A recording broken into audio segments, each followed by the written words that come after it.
আসসালামু আলাইকুম আরহামাতুল্লাহ। প্রিয় দিনী ভাই এবং বোনেরা, আসুন নামাজের জন্য কোরআনের ছোট্ট দুইটি সূরা মুখস্থ করে নেই, সূরা ফালাক এবং সূরা নাস। প্রথমে সূরা ফালাক পড়তেছি। আউযু বিল্লাহি মিনাশ শাইতানির রাজীম। বিসমিল্লাহির রহমানির রহিম। قل أعوذ برب الفلق من شر ما خلق ومن شر غاسق إذا وقب ومن شر النفاثات في العقد ومن شر حاسد إذا حسد. سورة ناس. بسم الله الرحمن الرحيم.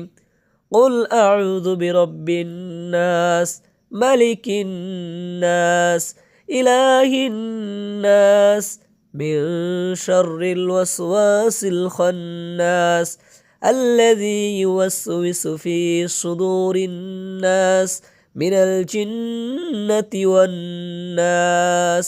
প্লিজ একটা শেয়ার করবেন, আপনার কারণে অনেকে শিখতে পারবে, আপনি অনেক অনেক সওয়াব পাবেন ইনশাআল্লাহ।